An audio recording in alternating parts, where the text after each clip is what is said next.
Heavy Warriors. This little module is all about like the low back and creating some extra space and releasing any kind of pain or just tightness you might have throughout the day, or if you were in a long car ride, or any myriad of reasons.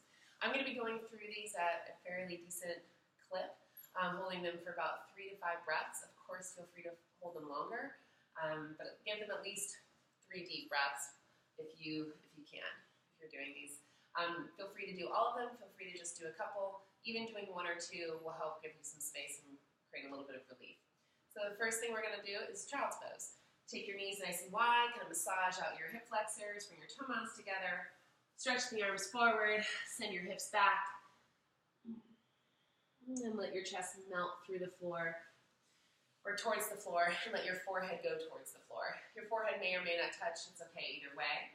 Just keep pressing your hands down and forward and keep lengthening your tailbone down towards your heels.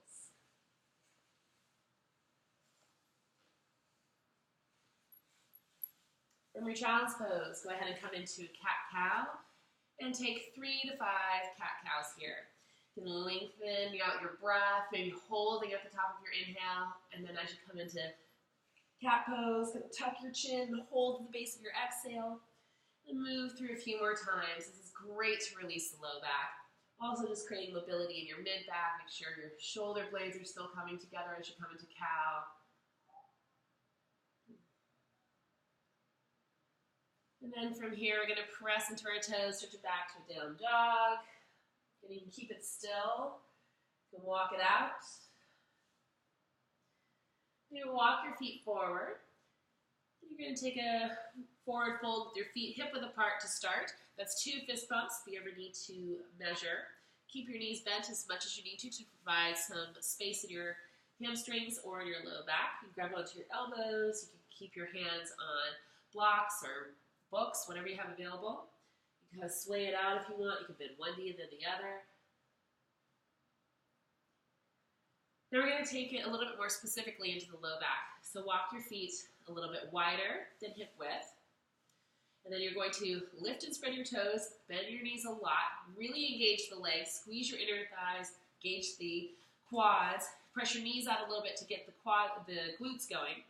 Grab onto your ankles, bend your elbows out to the side, and pull your forehead down toward your toes. The more you bend your knees, the more you'll feel that stretch happening in the low back and in the hips.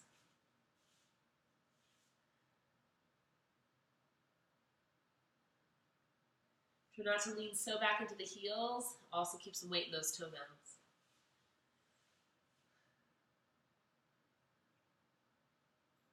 You can kind of come out of that a little bit, shake it out. Turn your toes out slightly and allow yourself to come into a squat. So you want to keep your feet nice and active, pressing into the soles of the feet, equally pressing into the floor. And as you press your arms against your legs against your arms, you can lengthen up through your heart by pulling your hands down. Try and slide your lower tips of your shoulder blades together and keep the crown of your head reaching. Nice, long, relaxed breaths like you have all the time in the world.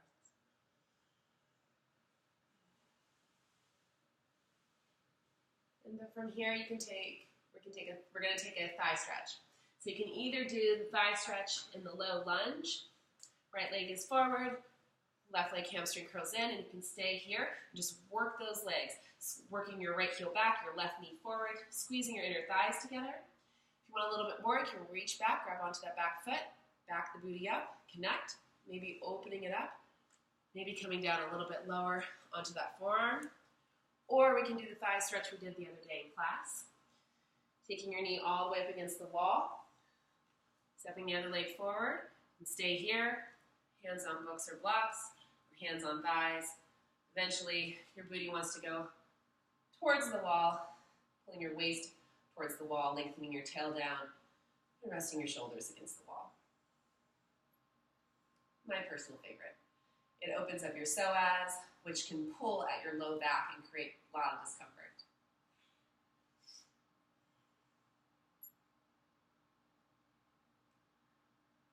For time's sake, we're gonna get out of this one, but we could stay in there for forever. All right, go ahead and switch whatever one you're doing, either the lunge or the thigh stretch against the wall. Take about 5 breaths here. Remember, one side might be different than the other. If you're doing it against the wall, make sure you're pressing your foot against the wall for isometric resistance. If you're doing it in the low lunge, make sure you're still working those legs and lifting up out of your pelvic floor.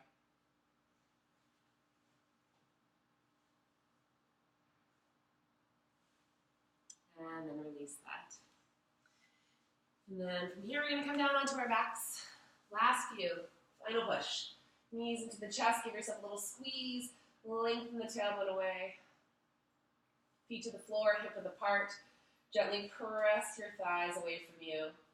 You let your hands kind of rest on the tops of your hip bones as you do that. And a gentle press. Doesn't take much, about 15-20% of energy. And gently release that. Last thing, right leg over the left, flex through the feet, pull the knees in, and press directly down on the shins. Again, you want to lengthen your hips away, creating a nice little low back curve in your back. Make sure your shoulders are relaxed. You can even take your head from side to side a little bit here. You can open and close your jaw. That'll release the hips. And then switch.